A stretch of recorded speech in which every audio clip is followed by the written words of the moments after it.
Hi everyone, welcome back to Prince and Nikki's channel. Thank you for joining us today. Today's video is on the lower ground floor casting and the additional storage area that we created. Before we get started, I have a pop quiz for you. How many men does it take to pull up the concrete machine up the hill to the site? As you can see on the screen, it was a challenge. It was a challenge indeed. The first day when the Kia Bongo tried to deliver it, he couldn't. He was left at the bottom. And so Mike went to rent this lorry. This is the truck that brings the stone and sand, and said this one can pull it. He tried, he couldn't. So the guys have to try them manually push it up the hill. But finally, we made it there.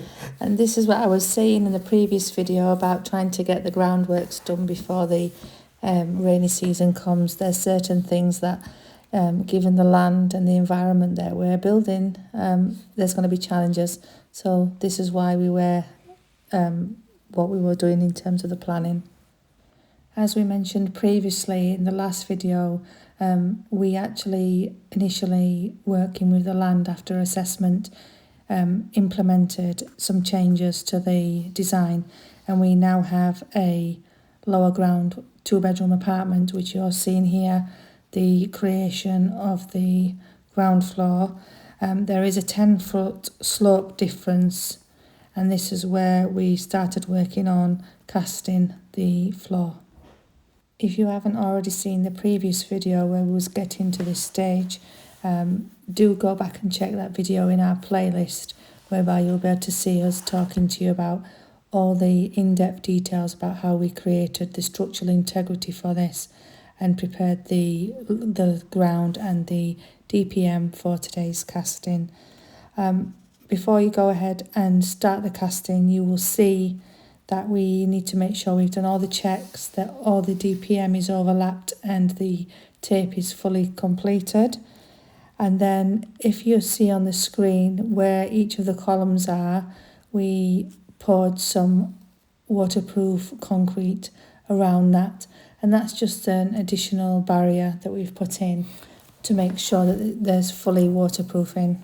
Yes, the whole concrete we casted here is a waterproof concrete because it's a base. Effectively, it's a lower ground, so the ground is feeling lower because we did some cutting to create this space. So it's a fully waterproof concrete. Yeah, when you're doing the casting, we've said in previous videos, it's always good to make sure that you pour the concrete in sections so that you're working towards yourself, that you're not running over the DPM with the wheelbarrows and creating any tension on the DPM that's already down. Yeah, and it's also important to make sure you get the levels right.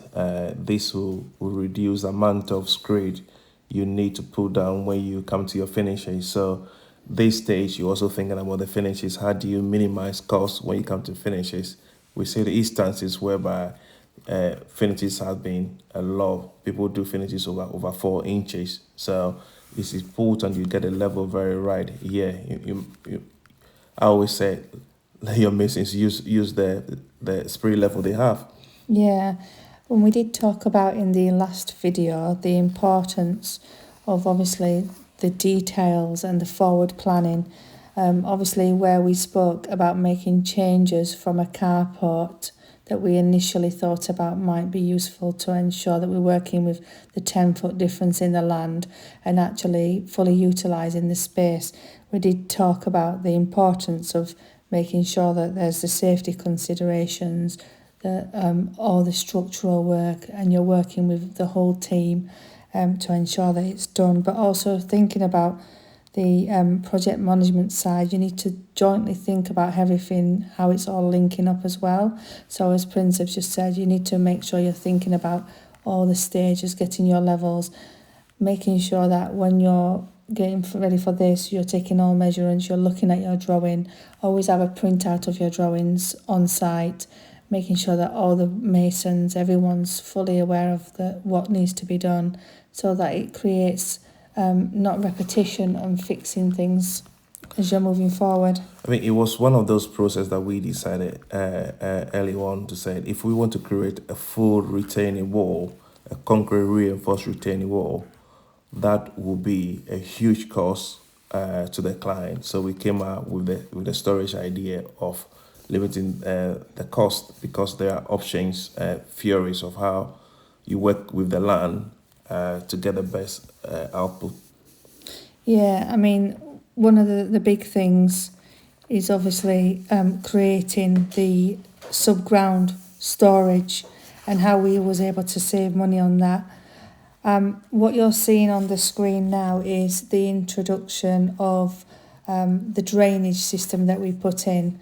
So, as I said to you before, the land is 10 foot. You have the lower ground floor, then there's a midsection, and then you've got what will be the ground floor, which is the upper section of this stage that we're in. So obviously there's a lot of groundwater that comes through, so we had to put in drainage. Yeah, so this is a idea that I've got from here, because anytime we build anything here in the UK below ground, there is something we do, which is a cavity drain. So UK you build is two walls, so within those two walls there's a cavity drain that takes any excess water coming out of the ground, coming from the room. So as Nick Riley said, yeah, the ground there, you expect water to be coming from the ground over time. So what we decided to do is to put this drainage, you can call it a French drain, all along the walls where the retaining wall is. In this case, any future, any groundwater that is coming that will create pressure or dampness around that wall, the water will drain out, will be connected to a manhole in the compound. So that will reduce the amount of damp and the weight that will be on that wall from excess water. So it's all thinking ahead. This was not part of the design. As I said, we were just thinking how best we can give the clients the best product, because originally this was meant to be, as you said, a carport, but the client decided, no, said I want to use it as an additional bedroom. So we have to make sure that whatever we are doing here, we fully guarantee as a company that we know what will work. I think take it a step back. It wasn't even meant to be a carport. It was meant to be a flat land, a house on a flat land. So obviously all of these ideas, the design and creation, the project management is something that we've had to take a lot of careful consideration, calls back and forth, and just making sure that we're really creating a home that we would want to be proud of for ourselves. So we just put the love and attention in to make sure that, you know, Francis and Priscilla are getting the home that they deserve. Yeah, and also I think we're drawing on experiences of what we've done elsewhere to bring that knowledge into this project, because if no, you can put a wall down, then you end up with damp and stuff, all those. So how do you reduce that? That is effectively what we end up doing here.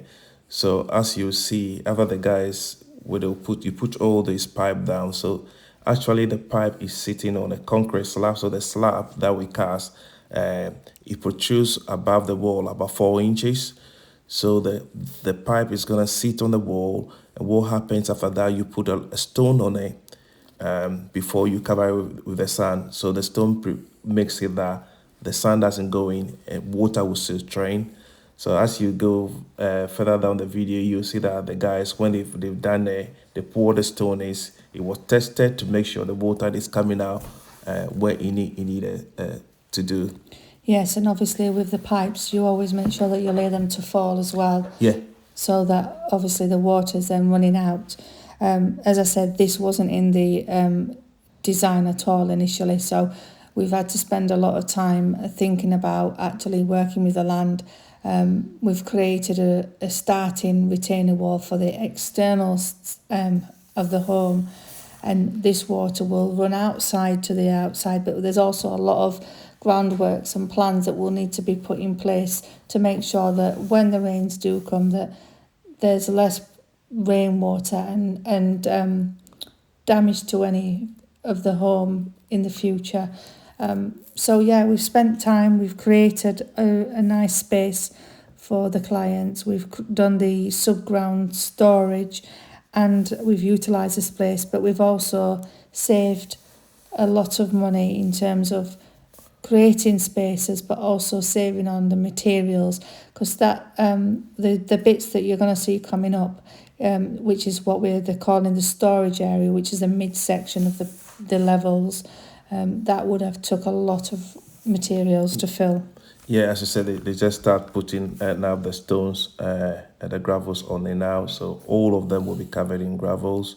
We make sure all those holes that are big, they selected the big stones, put it on there, and make sure everything works. It's covered with sand, the backfill, textured, everything works before we continue. Yeah, and obviously what you're seeing here, these blocks are what we're using for a retaining wall. As Prince said, the floor slab extends further back, but we also have the blocks that we use. We laid them flat to create 8 inch in the width, and then there's also beams introduced in the wall, which creates a retaining wall. Yes, because all our foundations there, the whole foundation, this side of the wall, the whole foundation is concrete, all from the ground. So about 1.2 meters from the ground, all up here is all casted concrete to make sure that wall stays at it. So they're just testing it. You can now see the water coming out. It's been tested there to make sure it works properly. This will be connected back down here onto the manhole. This will all need to be extended, the pipework, to take the water away. Yeah, so over here, there's a retaining wall which we'll start building next week. To the left of the pipe, that's going to be a retaining wall. A retaining wall there to hold the earth back. So there's a 3D which you can see on the screen. It shows you what the end product is. That is what we're working at also. This place will be a full retaining wall here. We started it at the front of the building already. If you haven't already done so, do go to the previous episodes. There's 2 previous episodes on how we created the groundworks for this, and it actually shows the level and depth that we went to in terms of the starter in the columns, and actually just the sheer volume of work that went into the groundworks. It's been a big project in the start to get off the ground, and I think our clients are now happy to see the blocks are going up, because it's a lot of preparation. You don't see much in the beginning, but I think they're now starting to see everything's joined together, and the careful considerations that's been put in place to get us to where we are today. So as I mentioned, obviously we've done the retaining wall with the floor slab. That is how many inch, Prince? It's 8 inch, because 8 inches. Also, although Didi said we want it to be a bedroom, we said no, let's, in case they want to use the car park, we don't sure, so we cut it 8 inch. So just to be on the safer side, if they want to use the car park, we know we can take a load of a car. Just have the provisions there. And with all of our projects that we've done, we've always done nothing less than 6 inches slab. No, the slab, always the ground floor, we always cut the ground floor nominal thickness of 6 inch. Our first floor 8 inches, because we want all our pipes to be covered. You see, you can cut 6 inch, whereby you left all your waste pipes not fully covered, hoping to cover in a screed. But if you're gonna cast the concrete 8 inches, you need to discuss that with the structural engineer to make sure the loading and every calculation is taken into account. And I think the problem is as well, you don't need to use screeding to that level, and I think that's something that if you're going to be building something to consider yourself, is actually carefully think about getting your floor slab correctly casted, and then you will be reducing the amount of future money. the amount of screed. I think is to understand the purpose of a screed, isn't it? The purpose of a screed effectively is to get the floor to a flat surface, because sometimes when you cast concrete, the level is all over the place. So, for example, if you're gonna put a carpet down, you want the floor to be totally level, so you put your screed down. Or you're gonna put a laminate flooring, you want it to be a floor to be totally level. But when you're gonna put a tile in, that's the tile we do back in Ghana, whereby effectively you do another screed. I don't think you need to do a screed upon a screed before you do that tiling. So if you get your floor relatively level, just get your tiler just to do the tiling. And also you can use liquid screed. Yeah. The guy just digging the hole for the retaining wall over there. Yeah. The liquid screed is called self-leveling screed. It's commonly used here, for example, for your tilings and stuff, to make sure the floor is effectively flat. Yeah, you don't need to use concrete again on concrete to make screeding. It's just a lot of resources that you don't need. And what you find as well, a lot of corrections are then being made with the doors, because the internal doors are being fitted. It's just considering your levels. It's because people you run all the pipe works, electrical works on the floor. So when you write all these pipe works on the floor, then you want to cover them up. When you're covering them, then you put a lot of screed down, then the levels are all over the place. Then the tiler counts for another screed to do it. It just gets thicker, doesn't it? Yeah. What I'll do is take you to what's on the screen now. So what you're seeing is what we call the middle section. We've introduced some steps there. That is actually on the porch. So that steps, you will go up, and then you have the levels there in the middle.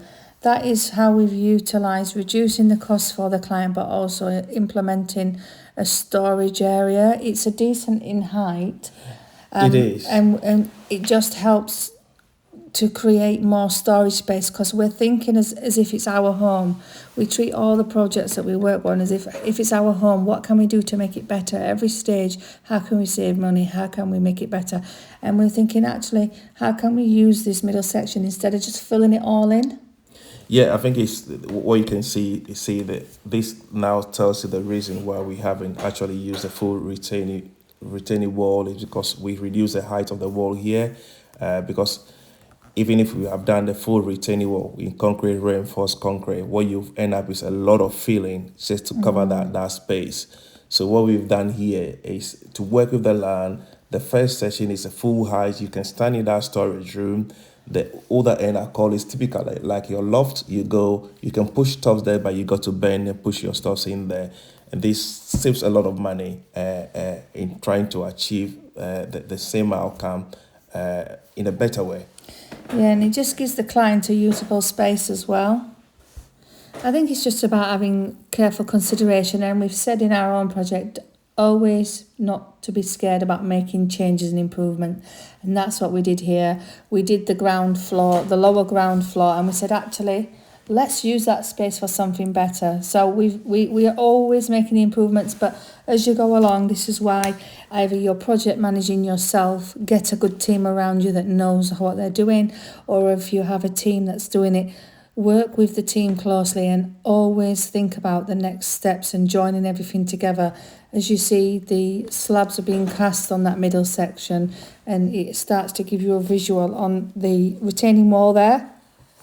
You can see the beam, you can see the levels and how it's going to be. Yes. I think this is, as you said, project management is important, particularly if you don't work in construction, you don't understand construction. It's important to get the people who understand the process to guide you through. I think it's the last couple of weeks we've been helping a lot of people with estimates. The projects are already on site, and we help a lot of people save substantial amount of money because it's just the building methods sometimes that have been designed, isn't it? Yeah, that's partly also because people are just overcharging for basic stuff, aren't they? Because we know if you want to cast a floor, how much materials you need and all those details you need. But the cost people are receiving for some pieces of work, you just ask yourself, is this actually for real? Yeah. So here you can see a different angle. Obviously this is the storage area. Then you see to the right, that's the lower ground floor. All this orange soil here that you see, this is all the excess that's been dug out. So that will be all levelled out. And to the left, this is the higher point, which will be filled in as well. So obviously here again, this is the lowest point of the structure. All this soil will be again directed away to the lower points of the land.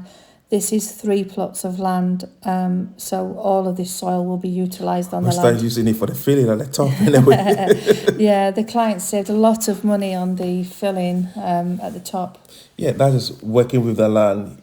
Because the more you tag, if you tag into the ground, you're gonna do a lot of filling. So working with the land, using the land to refill. So although building on a hill or the slopey land is expensive, there are also some advantages whereby you save costs in some areas. Yeah. And this project has shown that. And that was one of the early considerations when we was digging the footings. We would have had to dig down a substantial amount. However, we brought in the digger and just completely cut the land, which actually gave us all of this material to use. Yeah, but there was no way we were gonna tag all that area with handle. The guys they were overexcited at first. So they said there was no way that you could have created that space by hand digging that. There was no way. We would have been there 2 months and still be digging. What you're seeing here is the upper section. So this is the higher point. This is a very, the highest point, and the small section which will actually be infilled. So all this will be filled in with the laterite. There will be then, it will be compacted down, and there will also be a sand blending on the top of that before the decking and the casting is taken on. As you can see, as he walks down the hill, this is the 10-foot difference in the gradient. All of these external walls, because obviously there is soil and moisture that will be around, in the longer term they'll obviously be thought out about in terms of there's going to be retaining walls, there's going to be drainage and things. But in order to make sure we get the most out of the project where we are now, all the external walls have been painted in damp proofing. Yeah, we're using liquid bitumen waterproofing here. The whole lower ground floor, when it's finished, will be fully tanked. So we're speaking to Seeker.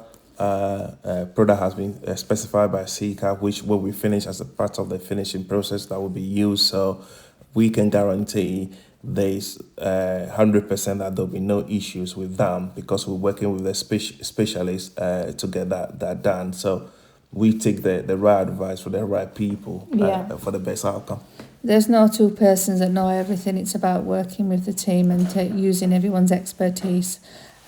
We hope that you also enjoyed the information that we're sharing in our experiences. Okay.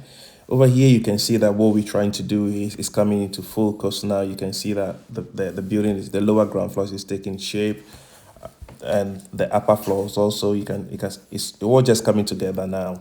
Yes, I mean, in terms of this video, obviously we're posting them with some delay. We are at the stage where we're going to be decking, so all the block work has been formed, and you can really see the difference in the levels and how much work has gone into it. And it's incredible to see things that have gone on in terms of this project. As I have mentioned in the previous video, this floor slab, there will be a minimum height below the DPC that all this groundworks will be. With anyone who's building, you need to make sure that when you do your slab, the DPC, there's a minimum height. Yeah, it needs to be 15 inches above the lowest ground level. So this F will be dug back to create the compound, the external works. There's extensive external work package of this build to create the image that we give the client that he can achieve.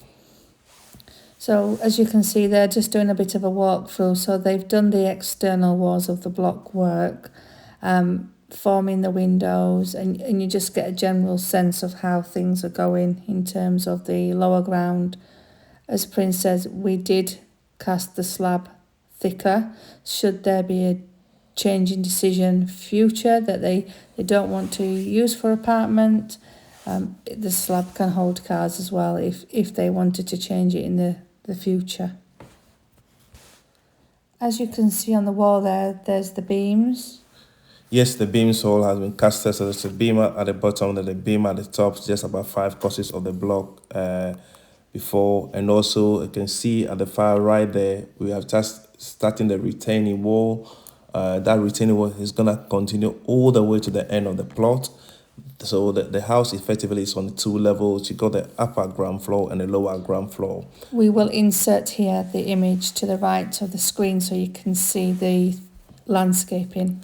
And also the storage area, as we see, you can see that it's been stepped. The lower section is whereby you can fully stand within it. The top, which of course is your typical loft area, you can put your chairs, your things you don't want to see, push them there. But it still is some space within the house. You can put stuff instead of just filling it with earth. Yeah. So as you can see, there are all the columns that remain in terms of the next steps for this stage. It's the last step prior to the filling at the top. So what we did is we had a few challenges in terms of getting hold of the boxes to cast. It was. As we've said on previous videos, there are some challenges down in the Cape Coast area, particularly. I won't say not in the Cape Coast, it's in Asebu area. Yeah, in particular in the Asebu area, the resources, even the mixing machine, there was only one. So there has been some challenges, but we got the casting boxes and we was casting them over one day, and we was able to obviously get all these cast ready for the next stage, which will be the decking. Yeah, because when we, in a Cebu area, we want to say the boxes, we can only have 4 boxes. So mine has to go down to Cape Coast. I gave someone's number. I went down to Cape Coast. The guy said, okay, I can get you 11 boxes because we have 12 independent columns to cast because we don't lay all the internal blocks at this stage on the lower ground floor. Yeah, so as with anything, we just get into grips with the area and what's available. One thing I will say is when if you're down in that area, just make sure you do your research in terms of what's around. What you see online is not always what's there. There are block factories that are on here on the platform, but actually they're no longer there. Yeah, it is, isn't it? They might be on YouTube, but they're not actually there anymore. So you have to just look around and do your research. Things come and go all the time with anything in business. The demand needs to be there. You can see the columns are now being cast. From here, then the next steps for us would be the carpentry to come in and for the masons to kind of wind down at this point so that we can actually move into the carpentry for the decking. We will be moving our masons onto onto other projects. We're going to... Which one are we going to next week? We're back at Project Yaw should be this weekend to do some work there back to ours, then back to Kaz's floor, then back to a new project. Yeah, so we've got lots of things in the pipeline coming up. As I said, we will be bringing lots of videos on ours. We're actually heading to Ghana, yay! We're heading to Ghana next month. We're on the final countdown, so we'll be able to bring on-the-ground videos and lots of updates that we've got planned for whilst we're there. But if you have liked the content, do comment below and let us know what you found helpful. Give us a like and a subscribe, and do continue to share the video for us and help us to grow and encourage us. Thank you for joining us. See you on the next one. Thank you. Bye.